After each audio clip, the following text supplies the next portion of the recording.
Good morning, students.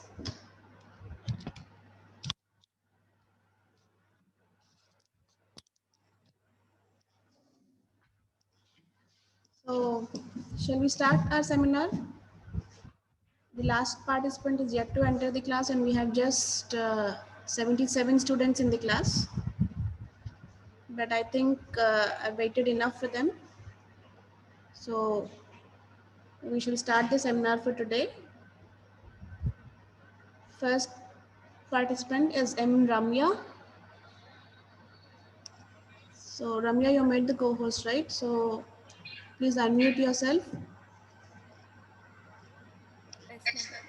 Yeah, and start your slide share, please.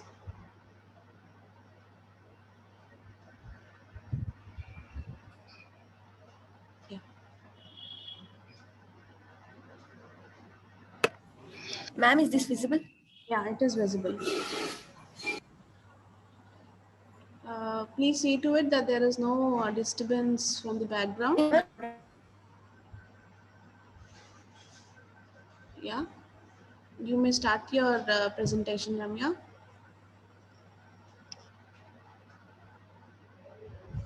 Good morning, everyone. I am Ramya and I am here to discuss the topic of toxicosis. Start the slide, Pyrotoxicosis is a complex disorder. Ramya. I think you should start the slideshow, right? Yes, ma'am. Can you start the slideshow? We're able to see your Yes, ma'am. entire screen. Yeah, no. I started, ma'am. No, we are able to see your entire screen. We just want to see the slides. Slideshow, can you start? And you're supposed to press the third button there. Yeah, this is fine. Is this visible, ma'am? Yeah, it is visible. Please start. Pyrotoxicosis is a complex disorder occurring due to increased levels of thyroid hormones. Thyrotoxicosis refers to biochemical and physiological manifestations of excessive thyroid hormones involving various body organs and systems. The pathology may lie in thyroid gland itself or in others. Etiology. The most common cause of thyrotoxicosis is hyperthyroidism, and it includes Graves' disease, multinodular goiter, toxic adenoma, and others like thyrotoxicosis factitia, Diquerent thyroiditis, ectopic functioning thyroid, stroma ovari, trophoblastic tumors, functioning metastatic follicular carcinoma, and drug-induced. Classification of thyrotoxicosis. Based on etiology, it can be classified into primary thyrotoxicosis, secondary thyrotoxicosis, tertiary thyrotoxicosis, and others. Primary thyrotoxicosis can be seen in conditions like Graves' disease. And Graves' disease is an autoimmune disease with increased levels of TSH receptor antibodies in the blood.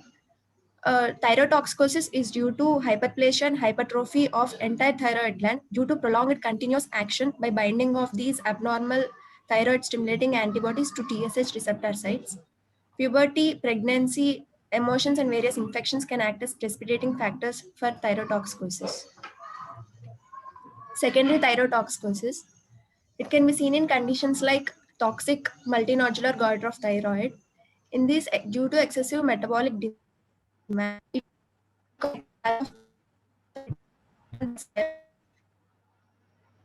in a puberty during pregnancy or due. Tertiary thyrotoxicosis can be seen in conditions like toxic adenoma. Toxic adenoma is a benign autonomous functioning solid large quantity of thyroid hormones suppressing the function of normal thyroid tissue, and this causes thyrotoxicosis. Thyrotoxicosis factitia. Due to intake of large amounts of L-thyroxine to lose weight in obese patients can lead to overdosage, and this can lead to thyrotoxicosis. Jod-based dose thyrotoxicosis. This is iodine-induced thyrotoxicosis.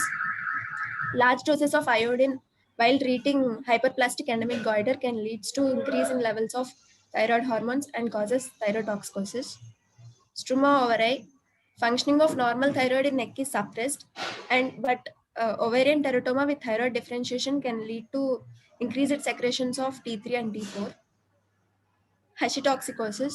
It can be seen in autoimmune Hashimoto's thyroiditis. In the initial phase, due to hyperplasia, the inflamed gland produces more amount of thyroid hormones, leading to toxicity. Postpartum thyrotoxicosis. Thyrotoxicosis in these cases is due to exacerbation of previously confirmed or undiagnosed hyperthyroidism in pregnancies or after delivery due to increased autoimmune factors.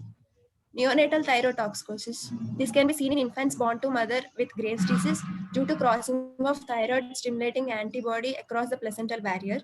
Infant will be toxic for 3 to 4 weeks, which can subside gradually. Trophoblastic thyrotoxicosis. Due to HCG secreted from hydatidiform mole or choriocarcinoma in females, can stimulate TSH receptor leading to toxicity, causing thyrotoxicosis. Drug-induced. In treating patients with antiarrhythmic drugs like amiodarone, which contains more amount of iodine, this can lead to thyrotoxicosis. Apathetic thyrotoxicosis. Here, the thyroid gland is not enlarged and it lacks all the clinical features. Thyrotoxicosis can be evident only when we check the serum T3, T4, TSH levels. Otherwise, the diagnosis is must. Subacute thyroiditis. Here, thyroiditis is due to destructive release of preformed thyroid hormones, and the thyroid hormones are highly elevated in such cases. Over, ma'am. Okay, that was nice explanation. So now that you have understood the various causes of thyrotoxicosis, which is actually a symptom complex. So thyrotoxicosis could be either because of the pathology in the thyroid gland itself or in some other structures also. So Ramya, you have clearly explained what are the causes of thyroid, excessive thyroid due to thyroid pathology and excessive thyroid due to some other causes. Yes, all this ectopic functioning thyroid, struma ovary, trophoblastic tumors, or choriocarcinoma, and follicular carcinoma, metastatic lesion. When it is functioning, then also you'll have excessive thyroid hormones circulating in the blood. And yeah, amiodarone induced thyrotoxicosis. So hyperthyroidism is a part of thyrotoxicosis. Agreed? Hyperthyroidism is because of pathology in the thyroid gland itself. You have the increased thyroid hormones. So what is causes of hyperthyroidism will be just these. But thyrotoxicosis will include hyperthyroidism and excessive hormones because of other causes. So this is very important in your presentation. Also, the classification. Can you show me that slide, please? Yeah, primary, secondary, and tertiary thyrotoxicosis. Most important is primary and secondary because it is based on the etiology. This is thyrotoxicosis is classified. Okay, Ramya. Thank you for your lucid presentation. And now we shall go to the next presenter. Thank you. Ravi Teja. Yes, ma'am. Yeah, can you please start your slide share?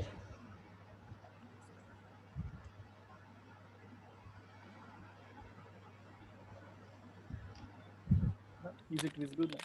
Yeah, your screen is visible. Yeah, that's nice. Please start. Good morning, everyone. Clinical features of thyrotoxicosis.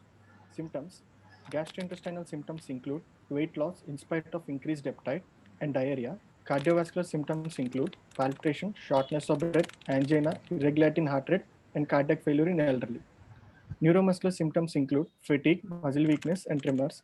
Skeletal system symptoms include increase in linear growth in children. Genitourinary system symptoms include oligoamenorrhea and occasional urinary frequency. Integument symptoms include hair loss, gynecomastia, pruritus, and palmar erythema. Psychiatric symptoms include irritability, nervousness, and insomnia.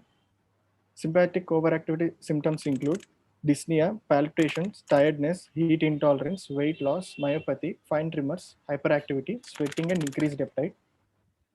Signs of thyrotoxicosis. Eye signs. First, lid retraction. Here, upper eyelid is higher than the normal and lower eyelid is in normal position. It is due to sympathetic overactivity causing the spasm of Muller's muscle. to Van Graffis sign.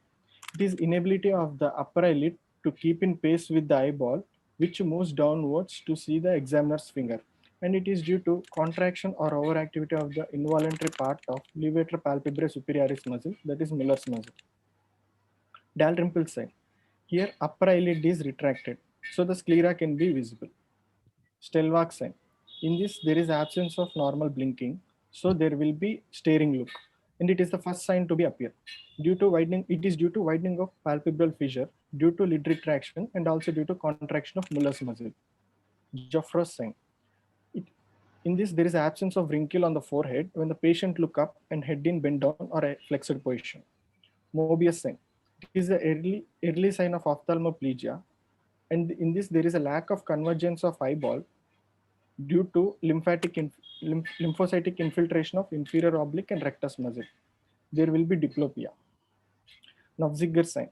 With patient in sitting position and neck fully extended, protruded eyeball can be visualized when observed from behind.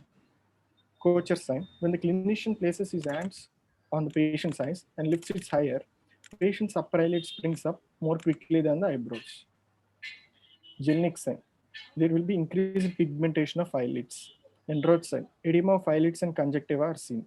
Rosenbach sign. Tremors of closed eyelids are seen. Lewis sign. Dilatation of pupil with weak adrenaline solution. Gifford sign. Difficulty in averting upper eyelid in primary toxic thyroid. Nice sign. Unequal pupillary dilatation is seen. Cowen sign. Jerky pupillary contraction to consensual light is seen. Order of signs. Stellwach sign, seen in mild thyrotoxicosis and first sign to be appear. Van Graffis sign, also seen in mild thyrotoxicosis. Joffre's sign, seen in moderate thyrotoxicosis. Mobius sign, seen in severe thyrotoxicosis. Exophthalmos, it is a proptosis of the eye. It is caused by the infiltration of retrobulbar tissue with the fluid and round cells with the spasm of the upper eyelid. Exophthalmos is a visible sclera, first below the lower edge of the iris and later eventually upper part of sclera is visible. It is usually bilateral. It can be unilateral or frequently unequal in both eyes. Severe exophthalmos, also called malignant exophthalmos. It includes eyelid edema, chemosis, diplopia, ophthalmoplegia, corneal ulceration, papilledema, and loss of vision. In normal eye, the upper eyelid is between upper limbus and the pupil, whereas in exophthalmos, both upper and lower eyelids are away from the center with visible sclera all around, mainly below. Cardiac manifestations. Tachycardia is common. Others include ectopic, pulsus paradoxus, wild pulse pressure, multiple extrasystoles, paroxysmal atrial tachycardia, paroxysmal atrial fibrillation, persistent atrial fibrillation. Myopathy. It includes weakness of proximal muscles, mainly front thigh muscles and arm muscles. Weakness is more when the muscle contracts isometrically, either while getting down steps or lifting the full bucket. Often when it is severe, it resembles myasthenia gravis. Once hyperthyroidism is controlled, recovery occurs. Pretibial myxedema. It is often a feature of primary thyrotoxicosis. It is usually bilateral, symmetrical, shiny, red, thick and dry skin with coarse hair in the feet and ankles. In severe cases, skin of entire leg below the knee with involvement of foot and ankle can occur. It is due to deposition of myxomatous tissues, that is mucin-like deposits in the skin and subcutaneous plane. Glycosaminoglycans, that is hyaluronic acid deposition occurs. Might or might not regress completely after treatment. It might or might not regress completely after treatment. It is associated with exophthalmos with high levels of thyroid stimulating antibodies. Skin changes in thyrotoxicosis are called thyroid dermopathy. They are pretibial myxedema, pruritus, palmar erythema, hair thinning, dupuytrenal contracture, mainly facial. Thyroid acropathy, clubbing of fingers and toes in primary thyrotoxicosis. Hypertrophic pulmonary osteoarthropathy can develop. Others include thrill is felt in the upper lobe of thyroid and also Bruton auscultation. Hepatosplenomegaly can occur. Difference between primary and secondary thyrotoxicosis. In primary thyrotoxicosis, symptoms appear first and then thyroid swelling. In secondary, thyroid swelling appears first. In primary, goiter is diffuse, both firm or soft. Both lobes are involved with the thrill and bruit. In secondary, swelling is large, nodular, and obvious. In primary, features are much more severe compared to that of secondary toxicosis of short duration. Whereas in secondary, symptoms appear after a long time, which is less severe and slowly progressive compared to primary toxicosis. In primary, eye signs and exophthalmos are common, whereas in secondary, eye signs are not common. As the primary thyrotoxicosis is an autoimmune disease, there may be hepatosplenomegaly. In secondary thyrotoxicosis, cardiac features are more common. In primary occurs in younger age group, whereas secondary occurs in adult and elderly individual. In primary, entire gland is overactive, whereas in secondary, internodular tissues are overactive. There is no pre-existing goiter in primary thyrotoxicosis, and secondary thyrotoxicosis occur in long-standing pre-existing multinodular goiter. Thank you. Okay, Ravi Teja, that was nice. So it was a very clear demonstration of various signs that you have given. That's nice. Can you start with the first slide, please? We'll just have a quick review of the important points. Yeah, the very first slide also, the picture is very informative, very nice. Yes, Thank you, symptoms. ma'am. Yeah, this is a nice picture for you to remember properly. Symptoms, Ravi Teja has very clearly classified system-wise. This is for you to remember. Symptoms is what the patient presents. So the patient can present with any or many of these following complaints. Okay. So if you can remember this system wise, there are every chances that you won't be uh, losing any one symptom. Okay. Yes. So GI system, there is increased appetite Weight loss. and a weight loss also. So there is increased appetite, and in spite of that increased appetite, the patient still has weight loss. Basically, symptoms or the manifestations of thyrotoxicosis is because of it is a hypermetabolic state, right? So increased appetite but there is weight loss and diarrhea. Yes. So these are the most common complaints that the patient presents with. Now coming to the next systems, cardiovascular or the central nervous system, it depends on the type, whether it is primary or secondary. So secondary usually seen in elderly people with long-standing goiter. So on pre-existing goiter, the patient presents toxic symptoms.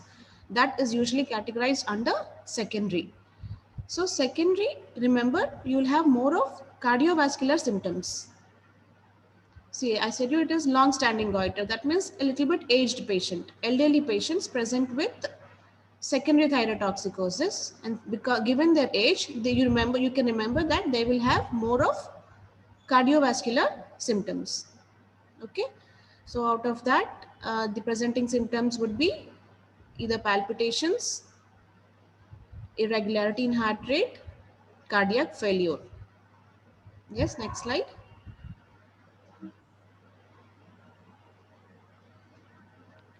Neuromuscular, again, this is more common in the primary thyrotoxicosis. That is wherein the thyroid gland itself is toxic from the beginning, like in Graves' disease. So you'll have muscle weakness. They may complain of tremors in resting phase and easy fatigability because of hypermetabolic state. Genitourinary system, females. So thyrotoxicosis is most commonly more seen in females. So they may present with initially oliguria, which later progresses to amenorrhea. So the reason behind this is the receptor stimulation on the end organs in the uterus. So the same pathology wherein excessive thyroid hormones function, the same pathology acts on the uterus also, leading to excessive stimulation and hence oligomenorrhea initially. Once there is complete exhaustion of the receptors, they may land into amenorrhea. Okay. Urinary frequency. Okay. Next. This more commonly hair loss, palmar erythema, and pruritus can be complained. Insomnia, irritability, and nervousness with tremors are all in primary thyrotoxicosis. Yes. Next slide. Sympathetic overactivity, I told you, yes, because of increased hormones, thyroid hormones, there is sympathetic overactivity leading to GI, increased appetite, increased sweating, tremors, muscle weakness, myopathy, weight loss. Heat intolerance is very important. Heat intolerance is very important. They may also have palpitations and dyspnea, shortness of breath. There is one Wayne's diagnostic indices kind of criteria to distinguish, to categorize the patients whether they are toxic or non-toxic or just hyperthyroid. Okay, you just need to know that index, the name of that index. Even otherwise, it is not a big issue, as long as you can present various symptoms system wise, it will be fine. Yeah, next slide please. Yes, the signs of thyrotoxicosis, eye signs, it is important for you. As long as you can remember the name of the sign and what happens, that is fine. That is enough for you at your level. But Ravi Teja has given us a very nice explanation of the various signs along with the method of examination also. So nice. Yes, lid retraction is the first sign. Here the upper eyelid, you can see it is higher than the lower eyelid. Normal in position, lower eyelid is normal in position, but the upper eyelid, it's supposed to close the upper part of the eyeball, but it is retracting behind, making the sclera visible even on the upper side. Von Griffiths is lid lag sign. It is because of the, when you ask the patient to follow your finger from above downwards, the upper eyelid lags behind the eyeball. Supposedly the eyeball and the lid, upper eyelid should follow the finger and they should come together. But the eyeball moves normally, but there is lid retraction or lagging behind of the upper eyelid to follow the eyeball while he sees the examiner's finger. So this is von Graffi's sign. It is because of overactivity of the Muller's muscle. Next.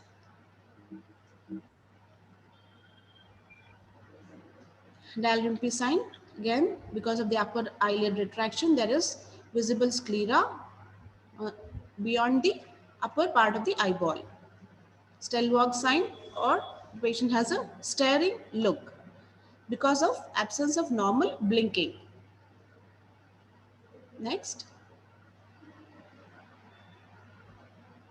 Joffre's sign is absence of wrinkles in the forehead.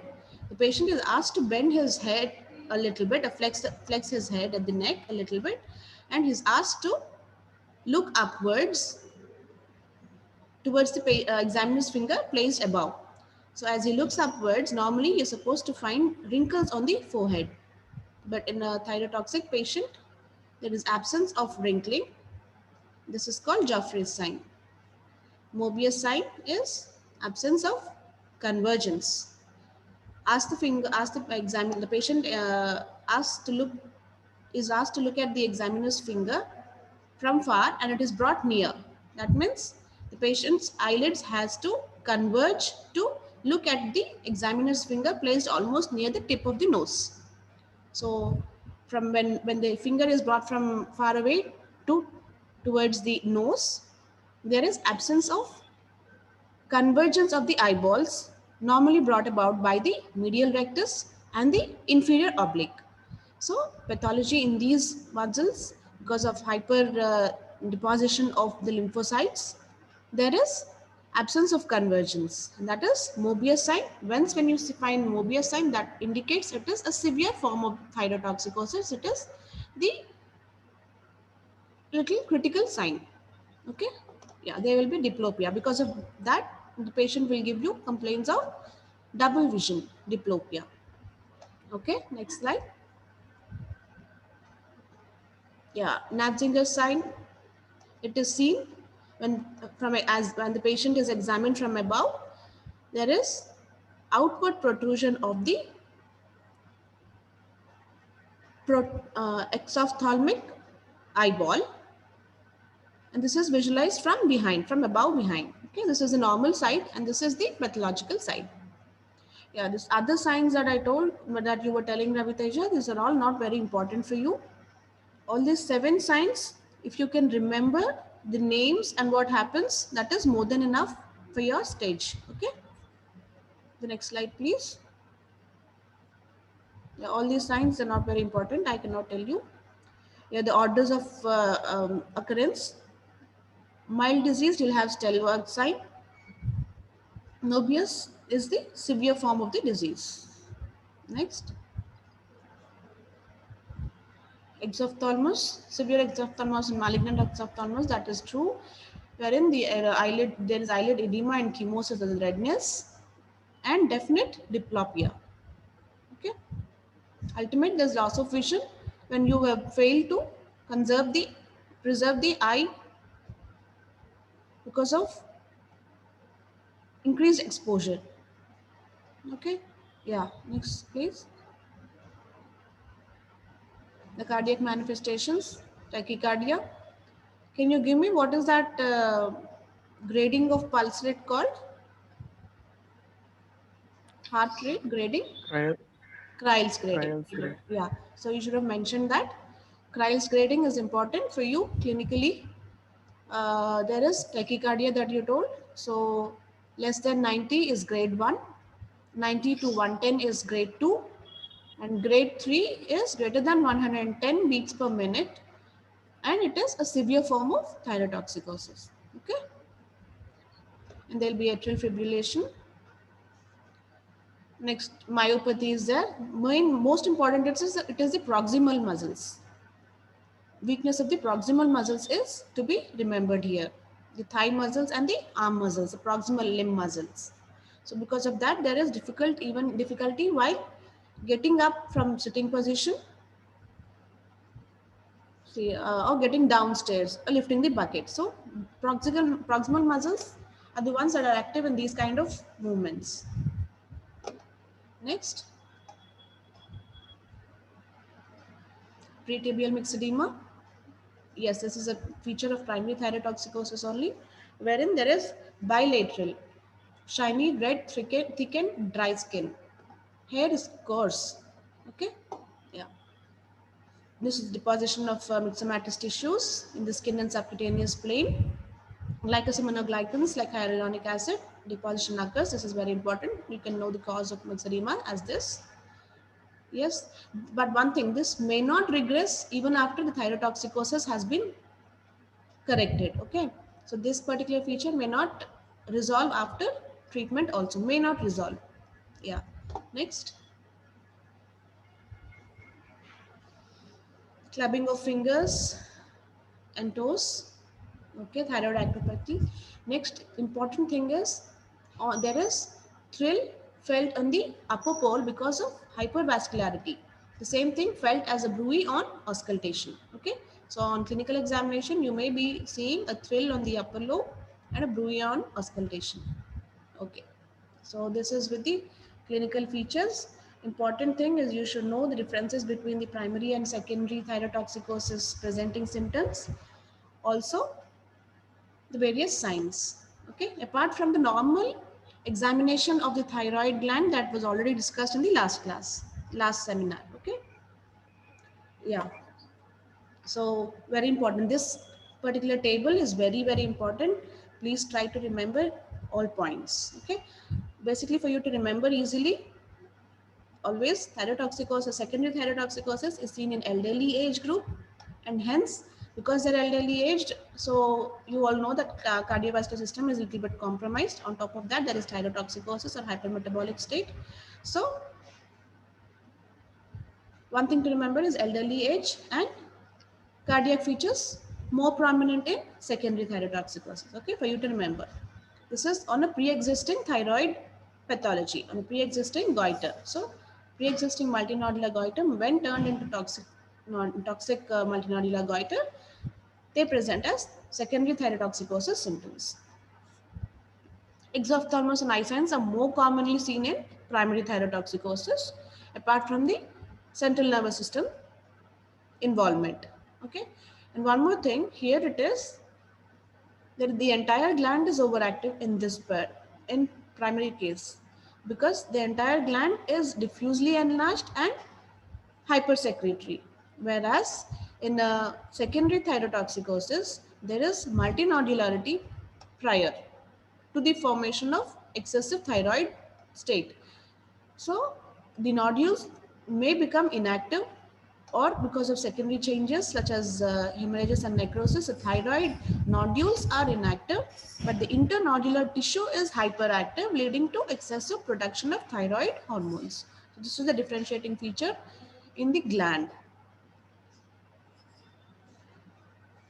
Okay, this is autoimmune. Graves' disease is the best example for you to remember. Primary thyrotoxicosis, it is an autoimmune disease, and hence there will be hepatosplenomegaly also because of excessive destruction of the autoantibodies. Okay, so this slide is very important. Thanks to Ravi Teja, he has shared a very useful slide to the entire class.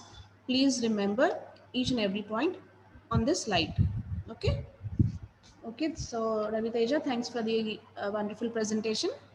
We'll next go to Anusha.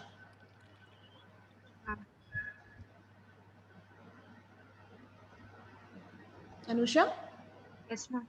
Yeah, so can you please start your slideshow? Yes, ma'am. You will be talking on the investigations, right? Yeah. Yes, ma'am. Is my screen visible, ma'am? Yeah, it is visible. Please start the slideshow. Yeah. Good morning, everyone. I am Anusha, and I'll be discussing about the investigations of thyrotoxicosis. The main investigations are thyroid function test, radioisotope study, thyroid antibodies estimation, and ultrasonography of the neck. Thyroid function test. In hyperthyroidism, T3, T4 levels are increased, and TSH is very low or undetectable. In some cases, T3 level is increased and T4 is normal and TSH is undetectable. That is known as T3 thyrotoxicosis or T3 hyperthyroidism. In some cases, T3, T4 levels are normal and TSH is undetectable. That is known as subclinical hyperthyroidism. As the total T3 and T4 hormone levels vary depending upon the amount of thyroid binding globulin, measuring free T3, T4 levels are more significant. And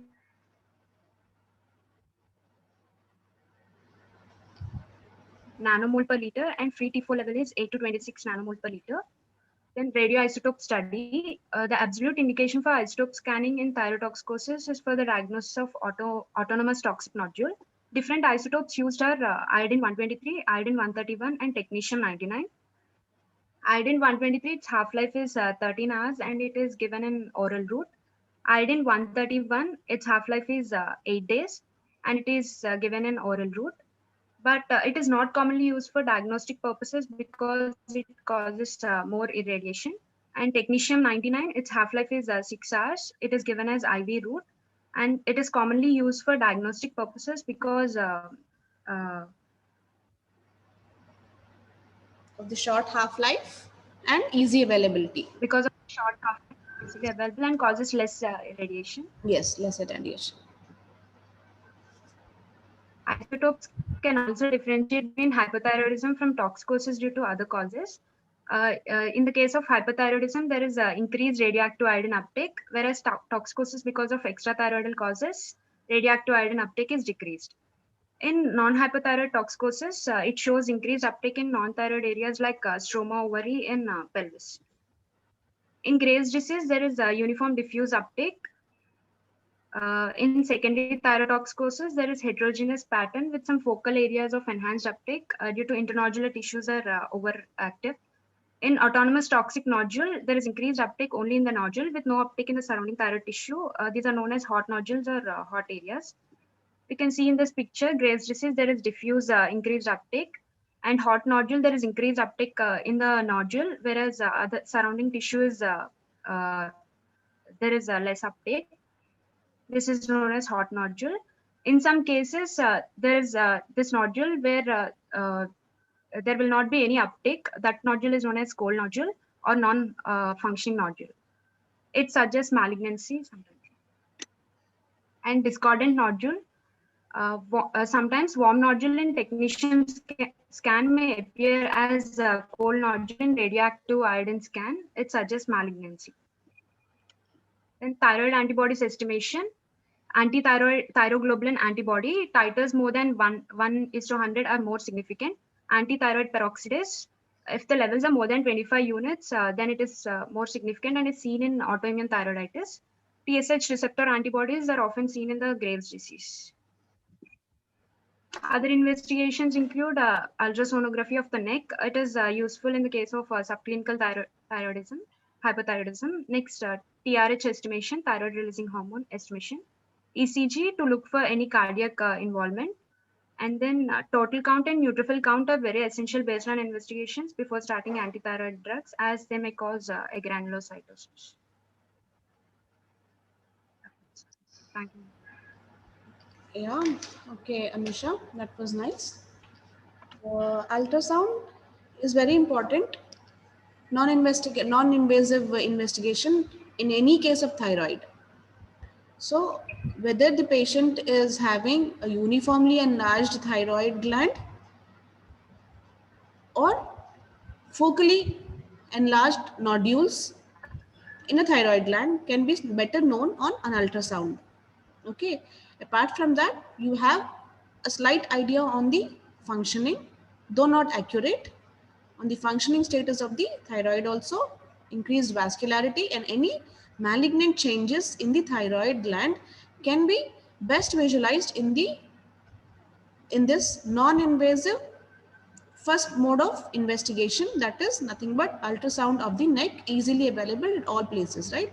So ultrasound of neck has to be given its due importance in investigative workup of a thyroid case, whatever it be. Apart from that, yes, biochemical assays wherein the values of T3, T4 and TSH have to be evaluated. T3, T4, can you tell me, Anusha, the normal thyroid assay that we take up, is it bound or free T3, T4 that we usually do? Total T3, T4 levels. Yeah, total, Serum. yes. In the serum, it is total, which is nothing but the free part is 0.3 and 0.03 only. So the remaining part is maximum, the bound form. So total or almost the bound form of T3, T4 is what we usually do. When it is equivocal, we're not able to categorize it under hyper or euthyroid state, then you have to go for free T3, T4, which is more specific. Okay. So free T3, T4 is more specific for hyperthyroidism or thyrotoxicosis. The normal values you have to remember, free T3 is 3 to 9, free T4 is a little bit more, 8 to 26 nanomoles. Okay. So in a hyperthyroid state or thyrotoxicosis state, there is increased levels of free T3, T4 and hence decreased levels of TSH. Okay, that particular table that you have shown, can you please project that now? Yeah, no, not this, yeah. Hyperthyroidism, there is increased T3 and T4 levels and TSH is very less or almost undetectable. Okay. When only T3 is elevated and normal T4, but TSH is again very low or undetectable, it is T3 hyperthyroidism. Okay. Now this is again special entity wherein there is subclinical hyperthyroidism. That means the patient has no clinical features of thyrotoxicosis or hyperthyroidism, but the TSH levels are so low and undetectable and the T3, T4 levels are very much normal. So this is usually diagnosed only on investigation. The patient will have very vague or no symptoms of thyrotoxicosis. Okay, that is subclinical hyperthyroidism. Usually this is the presenting feature, this is the etiology in major cases of primary infertility in females. Okay, so T3, T4 levels are important to maintain the normal fertility levels. Subclinical hyperthyroidism, wherein the patient has no symptoms of hyperthyroidism, but she does have hyperthyroidism that is detectable, that is suspected on the low levels of TSH. So this could be the cause of primary infertility or infertility in females. Okay. Yes. The next one. Yeah. Radioisotope study. Yes, you have told very clearly. And even in the last class we had discussed, technetium-99 scan is most commonly used. Among the iodine isotopes, iodine 123 is for diagnostic purpose, iodine 131 is for therapeutic purpose. Okay, these are the only advantages. This is the oral forms. These are the oral forms, but technetium-99 has to be given intravenously. Okay. Yes, the indication that I told you in the last class also, the only one and only indication is autonomic toxic nodule. So one particular nodule in a solitary thyroid nodule, if it is hyperfunction, autonomous, that is the indication for radioisotope study in a case of thyrotoxicosis. Yes. Next slide, please. Next. Uniform disease in case of Graves disease, uniform uptake in case of Graves disease. A cold nodule, it could be either because of non-functioning, cold nodules because basically because of non-functioning part in the thyroid, it is not taking up. So either it is non-functional or malignant thyroid nodule. A hot nodule, increased uptake, and hyperactive nodule. Autonomous nodule wherein the entire gland is not taking up any thyroid, any iodine amount, but one particular nodule is autonomous and it is toxic, that is hypersecretory thyroid hormones. So this is the difference between a hot nodule and an autonomous nodule. Yes. Next one. Discordant nodule is what I told you is seen in malignancy, wherein the non-functioning or non-uptaking nodule is appearing as a cold nodule. Yes. The next slide. Anti-thyroid thyroid antibodies estimation when you suspect the primary thyrotoxicosis. Receptor antibodies and also TPO antibodies, thyroid peroxidase antibodies. The titer is important, 1 in 100 for anti-thyroglobulin antibodies, and anti-TPO antibodies, 25 greater than 25 is significant as thyrotoxic condition. Yes, next slide.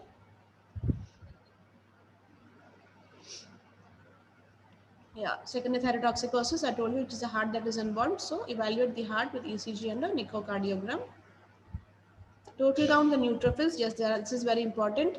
You have to always have the baseline values of the total count, the total WBCs, and in specific, in the differential count, the neutrophil count has to be noted, because once you start giving the antithyroid drugs, there occurs agranulocytosis, that is increase in the levels of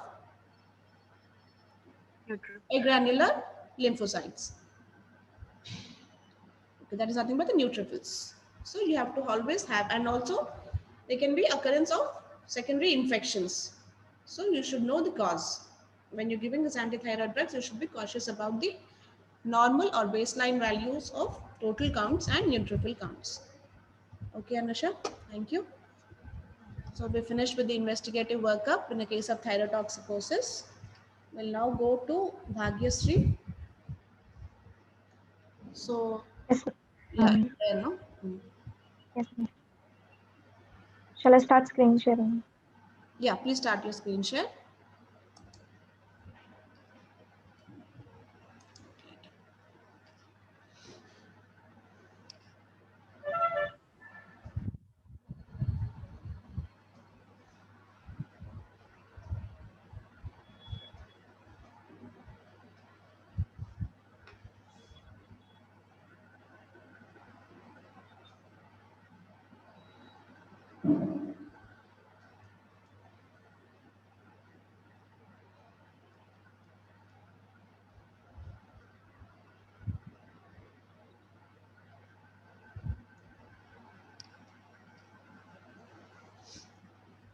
Bhagyasri, is there any problem?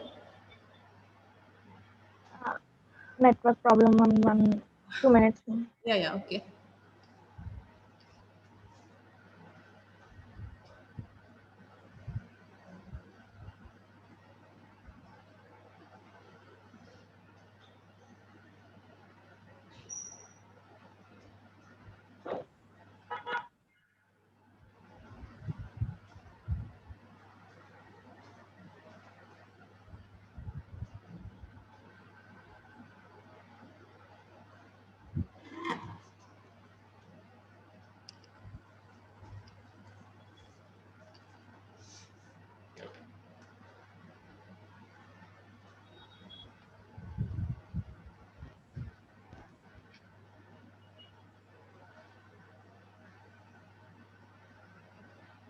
Ma'am, I am unable to start this slideshow, ma'am.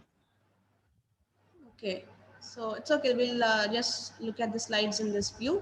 No problem. Please start your presentation. Okay. Yeah. Good morning, everyone. I am N. Bhagyashree. Today I am going to continue with the treatment of thyrotoxicosis.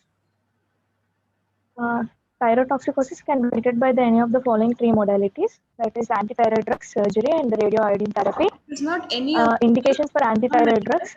Bhagyashree. Remember, it is not Uh, any of the three. Ma'am, Antithyroid drugs, the first line treatment, okay, ma'am. is followed by surgery. Radioiodine therapy is an odd therapy. That Yes. is, Okay. you may also go for radioiodine therapy instead of surgery. So antithyroid, that is to bring the patient Oh, to euthyroid level, is the first step. It is not or I mean it is not option. It is a must. Okay. Yeah. Please continue. yes, ma'am. Antithyroid drugs. The antithyroid drugs are indicated in toxicity in pregnant women. Usually, propylthiouracil is preferred. Toxicity in children and young adults. Before thyroidectomy to make the patient euthyroid, and soon after starting radioactive iodine therapy for 6 to 12 weeks, and are continued during and after surgery for 7 to 10 days. Coming to antithyroid drugs, thianomides, these are the most commonly used antithyroid drugs. It can be imidazole group, that is carbimazole or methimazole, or thiouracil group like propylthiouracil.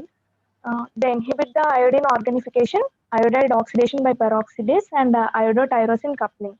Propylthiouracil blocks the type 1 deiodinase and so conversion of T4 to T3 peripherally. Coming to carbamazole, it is the commonly used drug. Dose is 5 to 10 milligrams, exactly 8 hourly, and triiodothyronine 20 micrograms 4 times daily, or thyroxine 0.1 milligram daily are given in combination with antithyroid drugs to prevent the iatrogenic thyroid insufficiency or to prevent the increase in the size of goiter.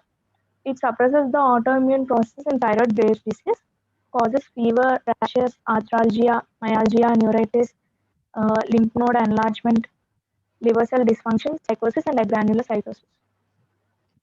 Coming to propylthiouracil, acts by blocking the thyroid hormone synthesis as well as by blocking the peripheral conversion of T4 to T3 and also decreases the thyroid autoantibody levels. It is short acting. The dose is 200 milligrams 4 to 8 hourly. It is reserved for the use in thyroids from first trimester of pregnancy and methimazole allergy and thyroid intolerance. Causes dose of unrelated hepatotoxicity, causes dose unrelated hepatotoxicity and granulocytosis. Methimazole, it is more potent and long acting than propylthiouracil. The dose is 20 to 40 milligrams once daily. It is not used in first trimester of pregnancy as it may cause cloacal and scalp abnormalities.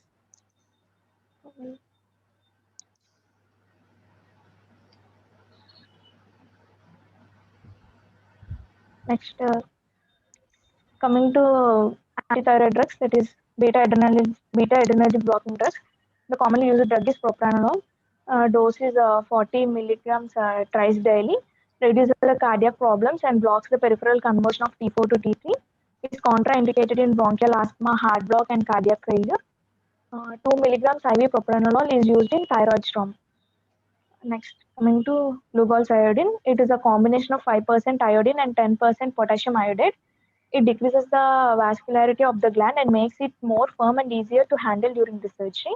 The dose is 10 to 30 drops per day for 10 days prior to surgery. After it prevents the release of hormone from the gland, that is thyroid constipation. After 2 weeks, its effect is lost, causing thyroid escape from the iodine control.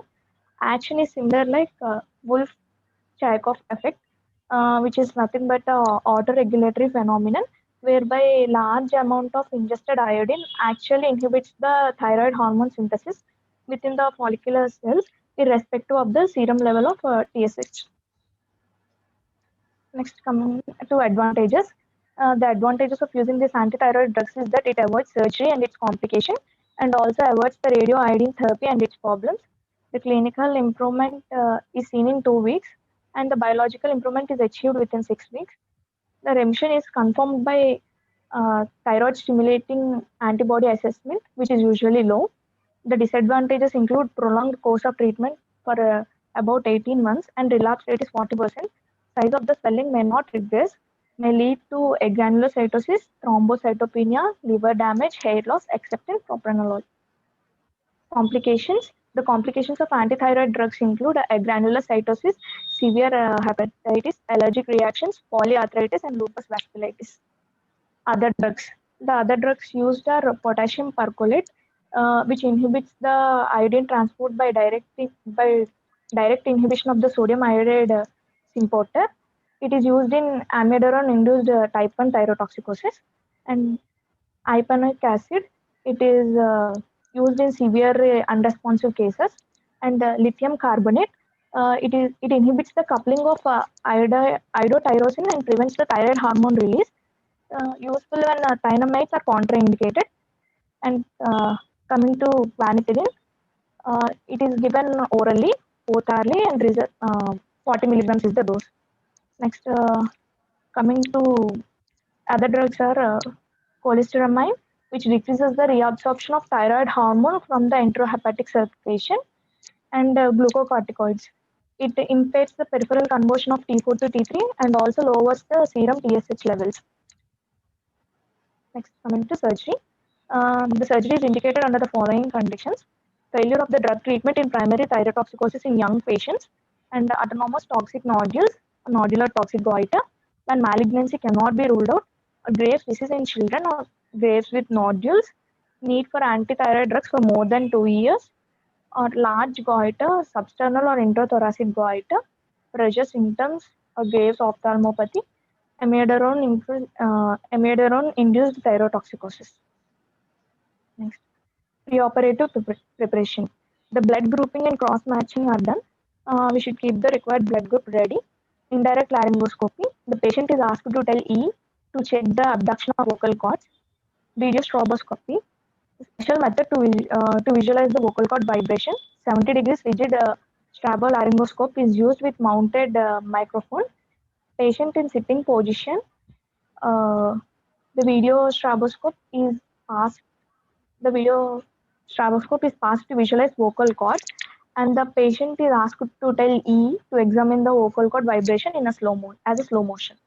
Next, serum calcium estimation, T3, T4, TSH, and thyroid antibodies. ECG and cardiac witness, especially in toxic goiter. Lugol's iodine 10 days prior to surgery to make the gland firm and less vascular. Surgery position. The patient is kept in rose position, that is under general anesthesia. The patient is put in supine position with neck hyperextended by placing a sandbag under the shoulder with a table tilt of 15 degree. And incision is Kocher's thyroid incision. It is a horizontal crease incision with the 2 fingers breadth above the sternal notch from one sternocleidomastoid to the other. After giving the incision, the skin and platysma are incised, and the upper flap is raised up to the thyroid cartilage, lower flap up to the sternoclavicular joint, and deep fascia is opened vertically in the midline. Then in surgery, three types of surgeries are done. It is usually total thyroidectomy. In this, the entire gland is removed. It is usually preferred in Graves to achieve the lowest relapse rate, and to stabilize in the stabilization of thyroid ophthalmopathy, subtotal thyroidectomy. Both the lobes of the isthmus are removed, and a tissue equal to the pulp of the finger is retained at the lower pole of the gland on both sides, which is usually 4 to 8 grams. Hemithyroidectomy done for autonomous nodule. Here, the entire one lateral lobe along with the isthmus is removed. So this is the incision where the horizontal crease incision is given from the one sternocleidomastoid to the other, 2 fingers breadth from the sternal notch. Here, then total thyroidectomy, entire thyroid gland is removed, and then the subtotal thyroidectomy, the gland equal to the size of a pulp of the finger or 4 to 8 or 5 to 8 grams is retained. In hemithyroidectomy, entire one lobe along with the isthmus is removed, the other lobe is left. Next, surgery. Advantages of the surgery include a rapid and high cure rate. Problems of radioiodine therapy are avoided. Surgery provides tissue for biopsy and removes the occult malignant foci.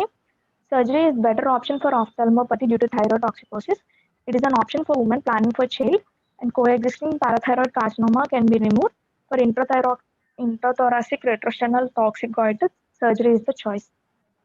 The disadvantages include recurrent thyrotoxicosis, that usually 5%, thyroid insufficiency, and complications of thyroid surgery itself. Next, radioiodine therapy. It is indicated in primary thyrotoxicosis, usually after 45 years, in autonomous toxic nodule, in recurrent thyrotoxicosis. Radioiodine destroys the cells and causes the complete ablation of the thyroid gland. The dose is usually 5 to 10 millicurie or 160 millicurie per gram of the thyroid gland. Microcurie. The patient is used. Yeah. Patient is made euthyroid using antithyroid drugs, then discontinued for 5 days, after which the radioiodine therapy is initiated. It is usually iodine 131, 300 to 600 megabecquerels is given. The antithyroid drugs are started after 7 days and are continued for 8 weeks. In 30% of the patients, additional 2 to 3 doses may be required. It takes 2 to 3 months to get full response. So until then, antithyroid drugs are given. Additional 2 doses of radioiodine therapy may be required. Due to the pre and post of radioiodine doses of radioiodine drugs, the patient may land in the state of hypothyroidism. This can be tackled by the maintenance dose of L-thyroxine, 0.1 milligrams. To give the therapeutic dose, the patient should be admitted and isolated for 7 days, 7 days half-life, to prevent the irradiation. Advantages. Preferred therapy for hypothyroidism, avoid surgery and drug therapy with 90% cure rate. Administered orally as a single dose in capsule or liquid form of radioiodine therapy, radioiodine 131. It is effective, safe, and does not require hospitalization. Very few adverse effects, as no other tissue absorbs the radioactive iodine. Disadvantages: causes fibrosis and destruction of the thyroid over weeks to many months, causing hypothyroidism. Is less rapid than drugs or thyroidectomy. Not recommended with patients of severe ophthalmopathy. Not advisable in chronic smokers. It is not advised. It's contraindicated in pregnancy, breastfeeding, and recent lactations. Thank you. Yeah, very nice, Bhagyashree. Let's go to the first slide, please. Yeah. So the various modalities in treatment of thyrotoxicosis is yes, antithyroid drugs alone or in combination with surgery plus or minus radioiodine therapy. Okay, so antithyroid drugs, you have beautifully explained the various antithyroid drugs that are used. The next slide, please.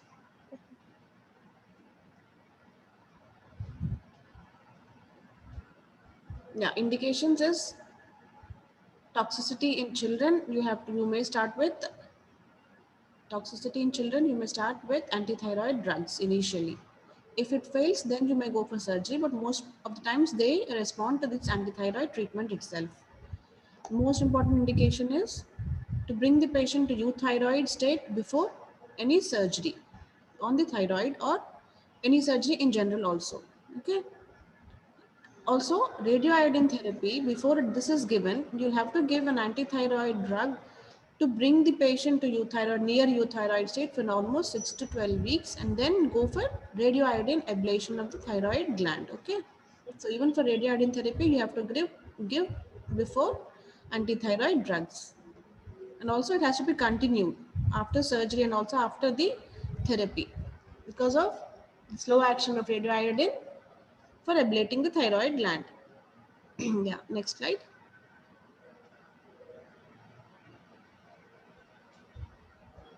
Thionamides most commonly used and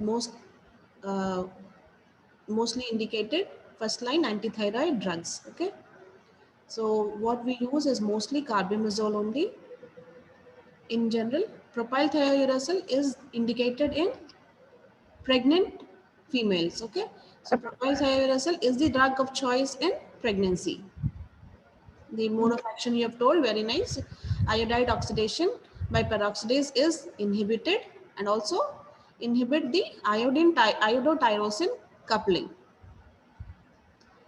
Next, peripheral T3 T4 conversion additionally is also inhibited by propylthiouracil. So this is the additional point in for propylthiouracil, wherein peripheral conversion of T4 to T3, the active form is inhibited. Yes. Next slide.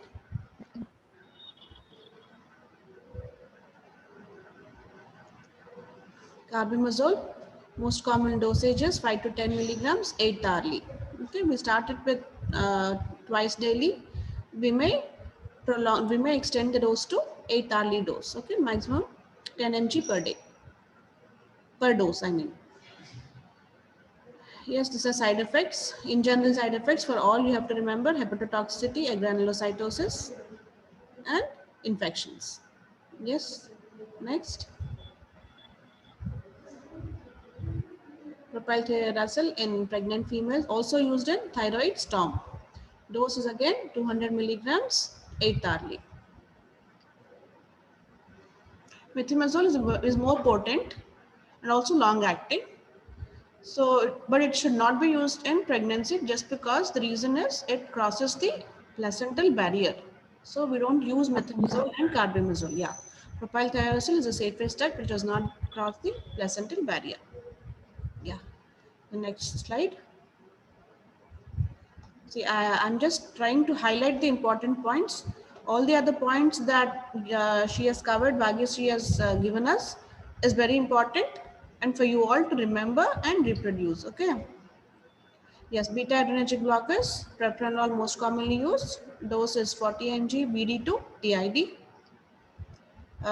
What is its function? What is its action is? It reduces the cardiac manifestations. It protects the cardiac manifestations, also blocks the peripheral conversion.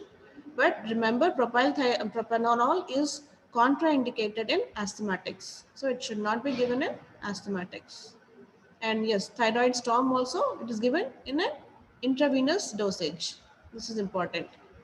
Next, coming to Lugol's iodine.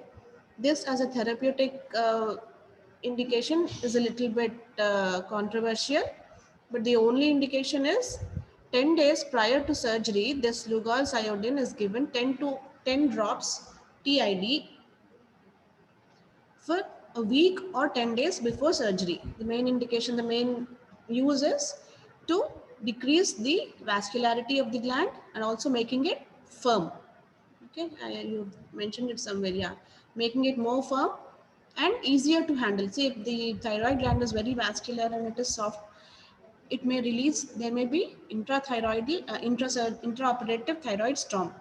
So to make it firm and easy to handle and decrease the vascularity, you give Lugol's iodine almost 10 days before surgery. Okay, that is the only indication for Lugol's iodine.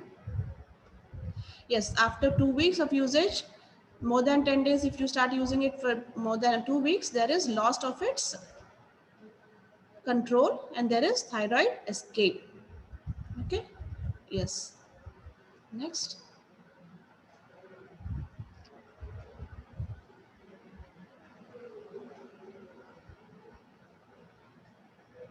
Advantages of antithyroid drugs is initially if the patient has responded, the primary thyrotoxic patient has responded to antithyroid drugs, then there is no need for surgery. But one thing is, just with antithyroid drugs, the enlarged thyroid gland will not become its normal size. So there is no decrease in size of swelling just with the antithyroid drugs. So for that, you have to definitely go for a surgery. Okay. So antithyroid drugs are most important in primary thyrotoxicosis initially, and also to bring the patient to euthyroid state level. And disadvantages is agranulocytosis, thrombocytopenia, hepatotoxicity.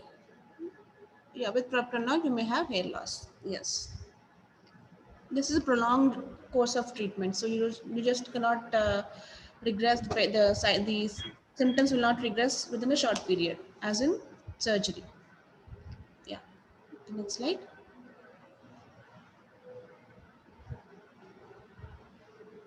The other drugs, you just have to know the names. Magistri has also given us beautifully how each drug acts. Just have an idea, that is enough. Yes. Next. Yes, this slide is again important. What are the indications for surgery in a thyrotoxic patient? Indications for surgery is the drug treatment in primary thyrotoxicosis in young patients. Remember, in young patients, the drug treatment has failed in primary thyrotoxicosis, then yes, indication for surgery in young patients. Then autonomous toxic nodule, you'll have to remove that part, that hyperactive nodule. So surgery is the choice, treatment of choice. And yes, when there is suspicion of malignancy, as our speaker Radu has previously said about a dormant nodule in a radioiodine scan, Graves' disease with nodules, you have to remove the entire thyroid gland. Okay. And also, when the patient has to use antithyroid drugs for more than 2 years, that is the indication that the antithyroid drugs are failing to achieve euthyroid state. Hence, you have to go for a surgery. Pressure symptoms in ophthalmopathy, yes, indication is surgery suggested. So this is the indication. These are the various indications for surgery in a thyrotoxic patient. Very important to you. Please remember the entire slide. Okay, this is a very important slide that she has projected. Thank you, Bhagyashree. The next slide, please. Preoperative preparation. This video stroboscopy is an interesting recent update. Otherwise, we just go with indirect laryngoscopy. I told you to look at the vocal cord mobility before surgery itself, also for medical legal documentation. Okay. Yes, and estimate the calcium levels, preoperative biochemical assays of thyroid hormones should be done, assess the cardiac status of the patient, go with an ultrasound, with an ECG and also an echocardiography. Yes, Lugol's iodine is given 10 days before surgery. Next. So preoperative preparation in a patient, in thyrotoxic patient is very important. You can be asked for 2 marks or 4 marks question on this. Okay, so please remember, this slide is also equally important. The next slide, please. Yeah, this was all discussed in the last class also, just a repetition. Remember, total thyroidectomy is done in Graves' disease. Subtotal thyroidectomy is usually not preferred treatment nowadays. I told you in our setup, we're going for a total thyroidectomy only and followed by thyroxine supplementation. Okay. Hemithyroidectomy is indicated in autonomous nodule only. Otherwise, most of the times we go for a total thyroidectomy. Okay. Here, there's one funny question that some of the examiners might ask you. Tissue equivalent to the pulp of the finger, there you said, right, Magishri? Can you tell me pulp of whose finger?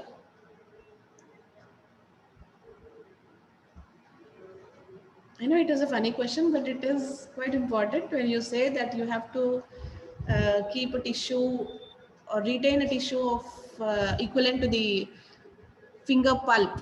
So whose finger will you measure? Your finger or your assisting sister's finger or the anesthetist finger? Patient's finger. Yeah, very good. So you know the answer. Why you hesitant? You should be answering it quite confidently. Yeah, it is the patient's finger. Okay, patient's little finger. Pulp of the patient's little finger. Okay. Otherwise, yes, you won't be able to measure. No, 5 to 8 grams on table. You won't be able to measure. Just in a rough estimate. But don't worry, we are not doing subtotal thyroidectomy nowadays. We're going for total thyroidectomy. Okay. Next slide, please. Yes, diagrammatic representation. Very nice. Skin crease incision, coccus. It is not Kocher's, it is coccus. Coccus, skin crease incision, 2 finger breadths above the suprasternal notch. Most commonly, it extends from the anterior margin of the right to the left sternocleidomastoid anterior margins. Sometimes you may have to go beyond it when there is a large lobe. Okay. In autonomous toxic nodule, you remove that part of the gland, where that lobe of the gland that is involved. Okay. Yes. Next slide.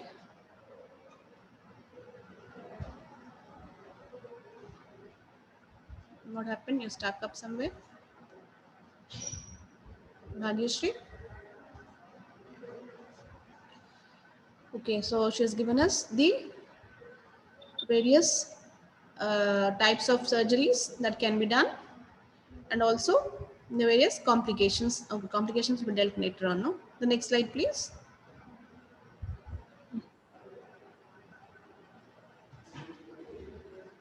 Advantages of surgery is there is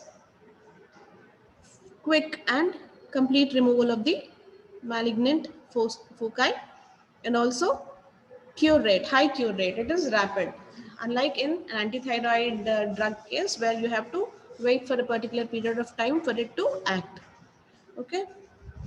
Also, you'll have a tissue for biopsy after surgery. తర్వాత పెట్టండి, class అవుతుంది కదా, తర్వాత పెట్టండి.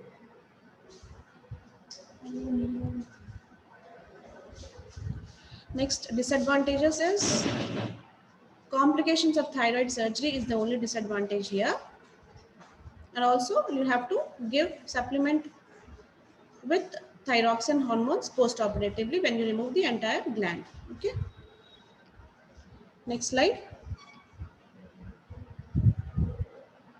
Radioiodine therapy, it is indicated for primary thyrotoxicosis in elderly patients. Okay. Primary, but in elderly patients, which is quite rare. Also, in an autonomous toxic nodule, you may go for radioiodine therapy before opting for surgery. Yes, you give iodine 131. Next slide.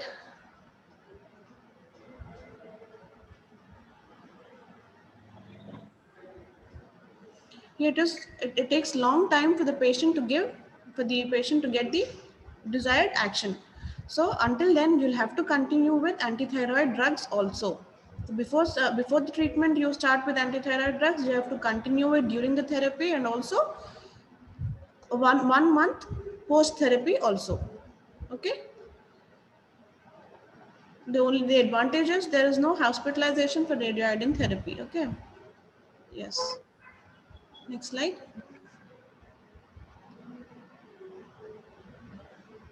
Advantages and disadvantages. Yes, they are important. The most important advantage is it is administered orally and does not require hospitalization. Disadvantage is slow acting, but it also causes fibrosis and destruction of thyroid gland. So there may be permanent hypothyroidism. Hence, you have to substitute with the thyroxine. And it is not advisable in pregnancy and lactating females.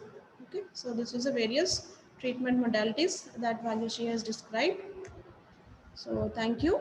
That was a nice presentation. I request all the students to please remember the important points and the points discussed in the seminar. So that will be useful for your exams and also for your clinical presentations. Okay.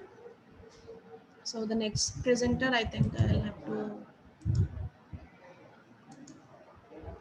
Thank you, Bhagyashree. You can remove your slideshow. Now we'll ask Durga Bhavani. She has entered the class a bit late. So, Durga Bhavani, are you there in the class now? Are you able to unmute yourself?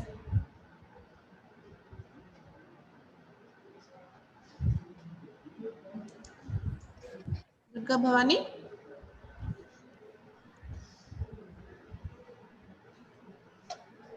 Number 092? Yes, ma'am. Yeah. So you can start presenting your slideshow. Please share your screen. Yes, ma'am. Can you able to see my screen, ma'am? Yeah, now I'm able to see. You can start the slideshow, please. So you'll be discussing on the postoperative complication of thyrotoxicosis. Yes, ma'am. Good morning, everyone. My name is Durga Bhavani, and today my topic is about postoperative complications of thyrotoxicosis. So mainly there are two types of complications, immediate and late complications. In immediate complication, we will see hemorrhage, recurrent laryngeal nerve palsy, thyroid crisis, that is thyroid stone, and parathyroid insufficiency or tetany, and wound infection. Whereas in late complication, we will see thyroid insufficiency, stitch granuloma, recurrent thyrotoxicosis, and hypertrophic scar or keloid. First, coming to hemorrhage. Hemorrhage is the most frequent life-threatening complications of thyroidectomy. Around 1 in 50 patients will develop a hematoma, and in almost all cases, this will develop in the first 24 hours. So there are two types, deep or subcutaneous hemorrhage, primary or reactionary hemorrhage. A deep bleeding produces tension hematoma. So this is usually due to slipping of the ligature of the superior thyroid artery, or it can also be from a thyroid remnant or a thyroid vein. This tension hematoma compresses on the airway and potentially it is life-threatening, unlike the subcutaneous bleeding. Next, prevention. It can be prevented by intraoperative attention to detail in terms of hemostasis and avoiding watertight closure of strap muscles while closing the wound. Next, close monitoring of the wound post-operatively, and a tension hematoma requires opening of the wound and evacuation of the hematoma and ligature of bleeding vessels. A subcutaneous hematoma can be aspirated. Next, endotracheal intubation should be used to secure the airway while the hematoma is evacuated and the bleeding point is controlled. Next, recurrent laryngeal nerve paralysis. So recurrent laryngeal nerve paralysis may be unilateral or bilateral, or it can be transient and permanent. The incidence of permanent recurrent laryngeal nerve paralysis is approximately 1 to 1.5% for total thyroidectomy and less for other procedures. Temporary dysfunction can occur because of nerve traction. It can be seen in 2.5% to 5% of the patients, and injury is also more common in thyroidectomy with neck dissection. Next, coming to risk factors, recurrent thyroid carcinoma, substernal goiter, and various thyroiditis conditions. So in this, vocal cord function should be evaluated and documented by indirect laryngoscopy, especially in patients who have already had previous surgery. So in unilateral paralysis, 1/3 of the cases are asymptomatic. So there we can see change in voice and voice improves due to compensation by healthy cord. Vocal cord lies in cadaveric position in unilateral palsy, and there will be hoarseness of voice and aspiration of liquids are seen and ineffective cough. So in this, we should be doing speech therapy and medialization of the cord by Teflon paste injection, thyroplasty type 1, muscle or cartilage implant. Next, bilateral. In this, we will be seeing dyspnea, biphasic stridor, aspiration, ineffective cough, and bronchopneumonia. Treatment is through tracheostomy, epiglottoplexy, vocal cord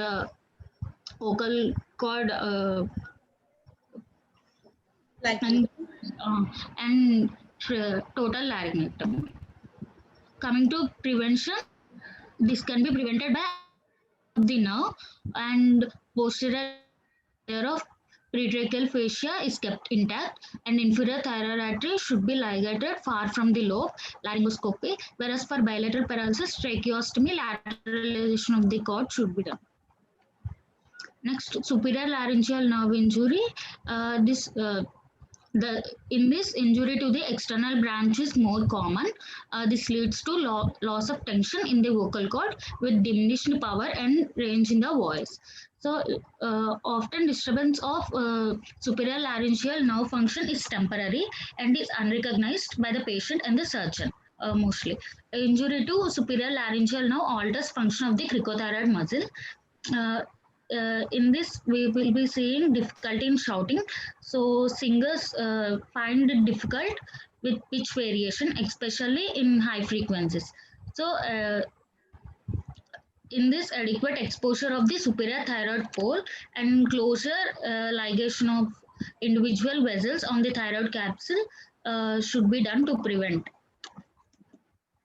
Next, coming to thyroid crisis or thyroid storm, it is acute exacerbation of hypothyroidism as the patient has not been brought to euthyroid state, that is normal thyroid state, before operation. So in this, we will be seeing tachycardia, fever, restlessness, and dehydration. So this can be prevented by administration of intravenous fluids, cooling the patient with ice baths, auto administration, diuretics for cardiac failure, and digoxin for uncontrolled atrial fibrillation. So sedation and intravenous hydrocortisone. Specific treatment is carbimazole 10 to 20 micrograms 6 hourly, Lugol's iodine 10 drops 8 hourly by mouth or sodium iodine 1 hour, intravenous propranolol transvenously 1 to 2 mg should be given, or orally 40 mg 6 hourly will be will block beta adrenergic effects. Next, parathyroid insufficiency due to removal of parathyroid gland or parathyroid end artery. Its incidence is 1%, occurs 2 to 5 days after operation, or maybe hypocalcemia is asymptomatic in this condition. So in this, we will see a classic triad, that is carpopedal spasm, stridor, and convulsions. So there will be persistent grand mal epilepsy, cataract, psychosis, calcification of basal ganglia. So it can be prevented by identification of the gland, ligation of vessels distal to the parathyroids. So and monitoring serum calcium for 72 hours post-operatively. Next, wound infection.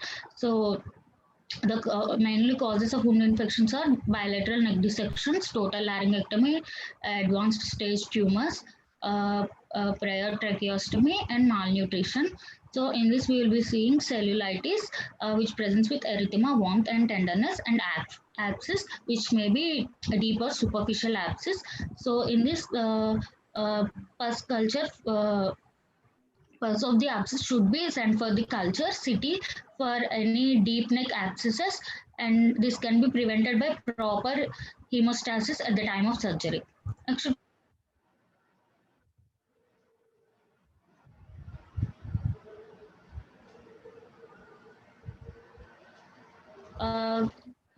it mainly occurs following total thyroidectomy, and clearly thyroxine replacement will be required in this. So 1 in 3 who undergo lobectomy will require supplementation.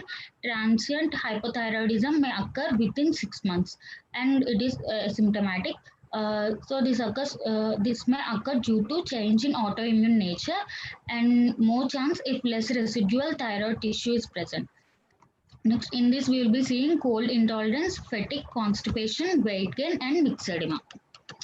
Coming to treatment, thyroxine start with 50 micrograms per day, 100 micrograms per day after 3 weeks, and 150 micrograms per day thereafter in single dose. For myxedema coma, IV thyroxine 20 micrograms 8 hourly, which is followed by oral therapy. Next, coming to stitch glaucoma, Granuloma. stitch granuloma, sorry. It may occur due to with or without sinus formation. It is seen after the use of non-absorbable or silk suture material. So it is advised to use absorbable sutures throughout the operation. Next, recurrent thyrotoxicosis. The incidence is 5 to 10%. It is due to inadequate removal or hyperplasia of the remaining thyroid tissue. So it can be treated if patient is less than 40 years, carbimazole is given, and if the patient is more than 40 years, radioiodine should be given. Next, coming to hypertrophic scar or keloid, it is more likely to happen if the incision overlies the sternum and in dark-skinned people. So in this, intradermal injections of corticosteroids should be given at once or repeated monthly if necessary.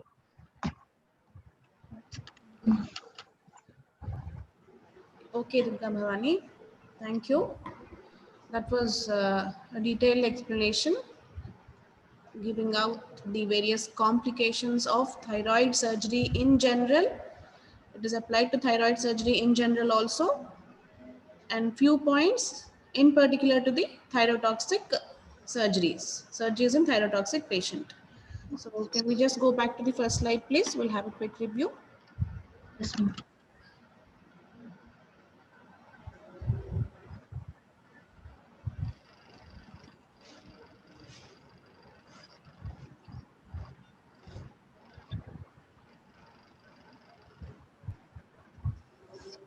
So yeah, I think you have incorporated all the corrections that HOD sir had told you, right? You'd seen your mail, Bhavani?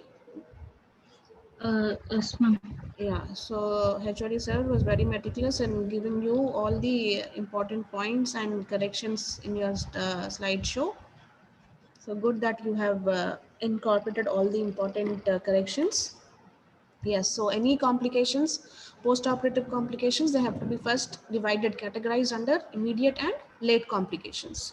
So under immediate complications, and especially in thyroid cases, the most important point is hemorrhage.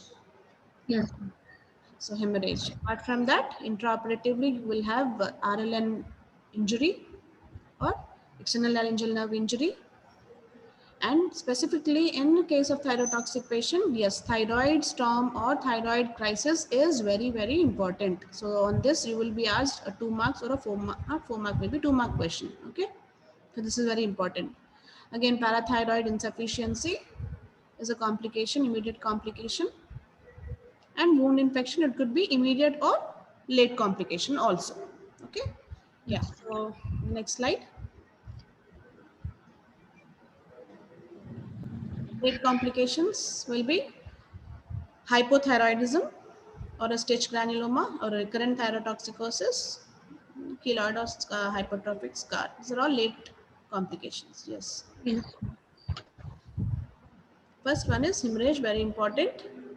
So it could be either primary or reactionary hemorrhage, or also categorized as subcutaneous or deep Deep hemorrhage. depending upon the site from where the hemorrhage, the point, the side, focus of hemorrhage is. It is either subcutaneous or deep to deep fascia, the staph muscles. Okay. So within 24 hours, it develops. Then it is primary hemorrhage. Okay. So this bleeding could be because of a slipped ligature or just subcutaneous oozes. Okay. So Yes, ma'am. this subcutaneous oozes, although they look very minute, they can be life-threatening when there is enough collection, also leading to compression, pressure symptoms on the trachea. Okay. So this compresses the airway and hence it is life-threatening. Okay. More commonly deep hemorrhages, yes, but Yes, ma'am. subcutaneous hemorrhages also, if not properly drained, may lead to life-threatening conditions. Yes. Next slide.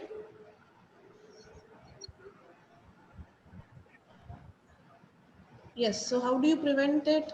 Prevent hemorrhage is ensure thorough hemostasis during surgery. That means you have to properly ligate the vessels, ensure Mm. proper ligature, and there should be adequate stump after you ligate the vessels. Okay. Uh, and small oozes also have to be controlled. Okay.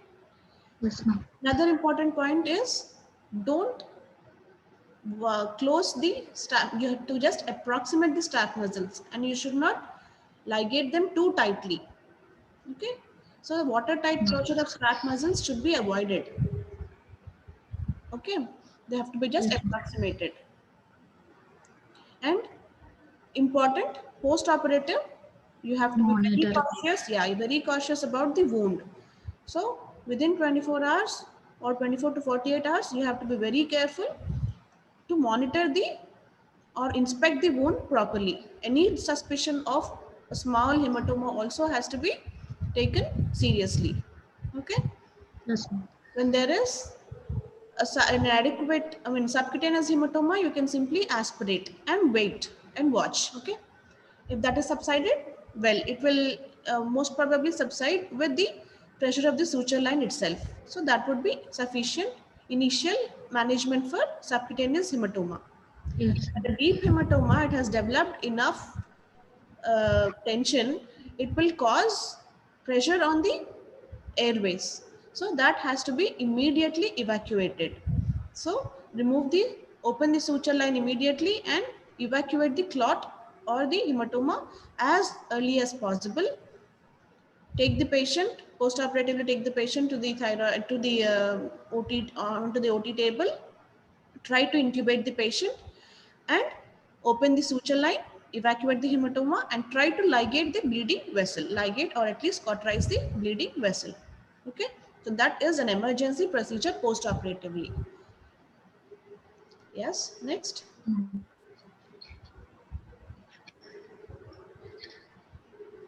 Again, I told you endotracheal intubation has to be done and then try to evacuate the hematoma. Bleeding Yes, point has to be controlled, ligated, and if possible, put a drain and put loose sutures and come out. Okay. yes. Yes, next slide.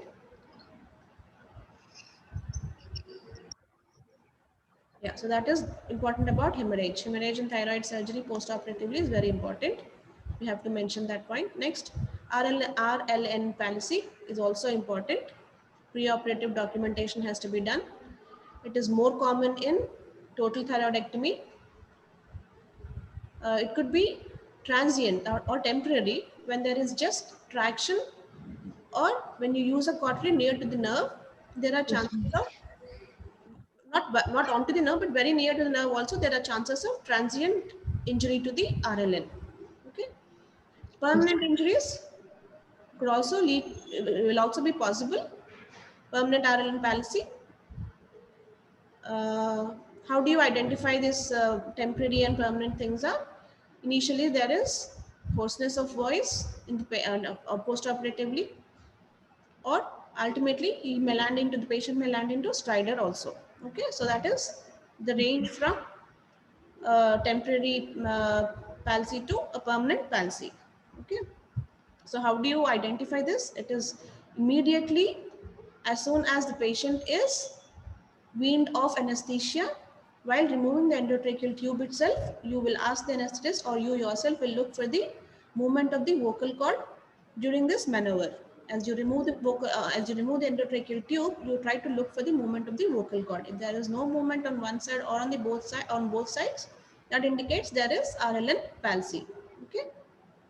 yes. If you suspect RLN palsy on both sides, then avoid extubation, re-intubate the patient and put him on tube for a few days. Okay.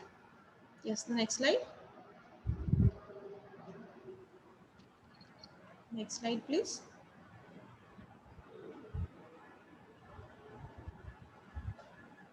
What happened?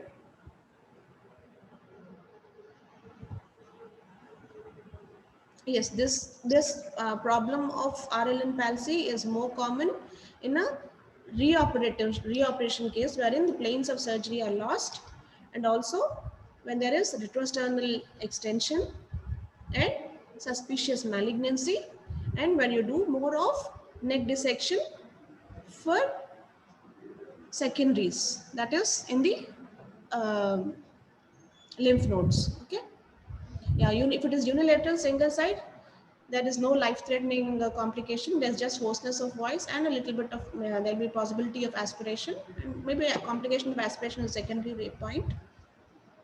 The healthy cord will overtake the uh, palsied cord. Okay, so in that case, unilateral palsies, you'll have to give a proper speech therapy and try for medialization of the cord. See, once when the cord is, when the recurrent laryngeal nerve is palsied, the cord on that side lies on in the cadaveric position. So you'll try to It is nothing but in between the medial and lateral positions. Remember the cadaveric position of vocal cord?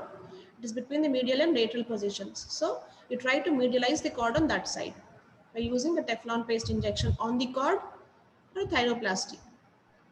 That is secondary muscle implants and all. Okay, but in the next slide, please.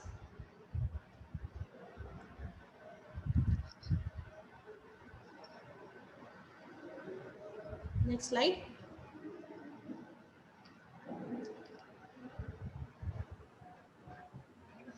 In a bilateral vocal cord palsy case, there is definite dyspnea and stridor. There is ineffective cough and bronchopneumonia secondary to aspiration. So in such cases, either you, if identified immediately, put the endotracheal tube in position and wait and watch, or go for vocal cord plication. If you identify it later on, then a tracheostomy has to be done. Okay, so this is a serious complication of frequent laryngeal nerve palsy on both sides. Yes, next slide. It is already discussed. Next. Laryngeal nerve palsy, when this may occur, injury may occur when you're ligating the superior pole. So try to avoid en masse ligation of the superior pole. Try to identify the nerve separately from the vessels. That is, the artery and the vein may be ligated together, but try to avoid ligating the nerve en masse with the vessels. Okay. Next. The superior laryngeal nerve is very important in singers actually. So once if it is injured, then they won't be able to produce high-pitched voices. Okay, that was the only problem with superior laryngeal nerve palsy. Yes, thyroid storm or thyroid crisis. This is very important. You may be asked a 2-mark question on this topic, which is a serious complication of in a patient of thyrotoxicosis. If he has undergone a surgery, any surgery or thyroid surgery in particular also, he may land up into thyroid crisis when he is not adequately prepared preoperatively. So you have to bring the patient preoperatively into euthyroid state to avoid this particular problem. Okay, so this will occur as soon as on table itself or within 24 hours after the surgery. So this is very important. He will have severe tachycardia, severe hyperparexia associated with tachycardia, restlessness, and most important is dehydration. There is increased release of thyroid hormone, and hence its hyperactivity. So you'll have to immediately manage the condition efficiently, try to secure IV lines, cool the patient, correct the dehydration, correct the hyperthyroid state, and correct the hypermetabolic state conditions resulting in atrial fibrillation. And yes, hydrocortisone has to be given IV. Try to sedate the patient immediately. So this is an emergency managed in an ICU. It is the thyroid storm or thyroid crisis is an emergency. It has to be efficiently managed. Otherwise, it is life-threatening. You may lose the patient even after your successful surgery. The surgery has come out very fine, but you were not able to manage this particular complication, biochemical complication. Then you're going to lose the patient also. Okay, so this is an emergency situation. So in order to prevent this, you have to adequately prepare and ensure euthyroid state before surgery. Okay. Yes, the next slide. Carbimazole is given. Lugol-Cidine orally may be given. Important again, propranolol initially given intravenously 1 mg BOD or BID. You may also give it a little later on orally also. So propranolol either given intravenous or orally. 6-hourly 40 mg. See, high dose 40 mg 6-hourly has to be given to achieve that adequate beta blockade. Okay, and carbimazole has to be given 10 to 20 mg 6-hourly, 6 to 8 hourly. Yes. So thyroid storm is an important question. Please remember and try to reproduce in the exam. Parathyroid insufficiency, it is seen in any case of total thyroidectomy wherein you inadvertently remove all the 4 parathyroid glands. So its incidence is 1 to 2%. It is identified as early as the second post-operative day when the patient simply complains of perioral numbness. Then it is established with the help of carpopedal spasm, or he may also land into convulsions if not identified early. So as soon as on the second day, when you identify, when you feel that he has developed hypocalcemia, start with oral calcium if it is indicated, or IV calcium if it is severe. Okay. Now to prevent this parathyroid removal, you have to try to identify the gland. It is identified as a yellowish, brownish yellow structure, similar to fat, but difference is the fat lobules will float, whereas parathyroid gland will sink in water. That is just for your information identification. And also, close to this parathyroid gland, if you're ligating any vessel, try to be as away from the thyroid gland as parathyroid gland as possible. So ligate the vessels as away from the parathyroid gland in order to avoid ligating the blood supply to the parathyroids. Okay, so that is important step while you operate. Next, yeah, wound infection. It has to be identified early. When a subcutaneous hematoma was not properly drained, that is a foci for bacterial proliferation. So that may land into an abscess. So an abscess in the thyroid wound is a very badly managed post-operative case. So what she said is right. You'll have to identify the abscess, send for pulse culture sensitivity, and drain it as immediately as possible in order to prevent deeper complications. Okay. Yeah. Next. Thyroid insufficiency, usually in total thyroidectomy only. Most of the times when you remove the entire thyroid gland and you have not sufficiently supplemented L-thyroxine, yes, they may land into thyroid insufficiency.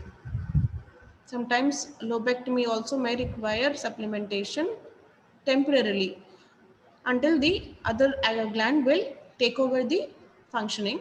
So this temporary supplementation in a lobectomy or hemithyroidectomy case may also be necessary. Yes, so if you have thyroid insufficiency, is nothing but hypothyroidism. So features of hypothyroidism are cold intolerance, fatigue, constipation, weight gain, and mixed edema can be seen. So then you'll have to identify it as hypothyroid state and supplement with L-thyroxine. Okay, next. The dosage start with 50 mcg and increase to 100, may go as up to 150 mcg, micrograms also. Okay, it is OD dose before breakfast, early in the morning before breakfast. Okay, myxedema coma, yes, it is managed by IV thyroxine. Okay, so I think we're finished. That's the end of the slideshow. Navani. Okay, stage granuloma. It's a very rare complication seen anywhere in the body, anywhere on an operated site, wherein you use non-absorbent suture material and that forms a granulation tissue around it. So usually in thyroid surgeries, we mostly use delayed absorbable Vicryl. Okay, so we're not using silk and all nowadays. So this kind of stage granuloma is quite rare now. Recurrence of thyrotoxicosis, it may occur when you have not adequately removed the thyroid gland. Okay, and in case of subtotal, if you have done subtotal, the remnant gland, which if it turns into thyroid, if it turns into hyperactive state, there's hyperplasia of that particular part, then again you will have thyrotoxicosis. So mostly such cases can be managed medically only by giving antithyroid drugs, either carbimazole. Yeah, it is less than 40 years, you can give carbimazole. If it is greater than 40 years, you can go for radioiodine therapy. Yes, very nice, Durga Bhavani. Yeah, this is okay. So nice presentation. I hope the entire class has benefited with this seminar. It's a very important topic for you, both theory exam wise and also clinically. Okay. So now the session is open for questions from the from the other classmates. You can ask the presenters if you have any doubts. Thank you, all the 5 participants. You have beautifully elucidated all the important points in thyrotoxicosis. So I believe now every one of you will be able to write a 10-mark question on thyrotoxicosis. So obviously 2 and 4 mark points were covered, and a 10-mark question also. You are well prepared. Okay. Yeah. So any questions from the class? Any doubts?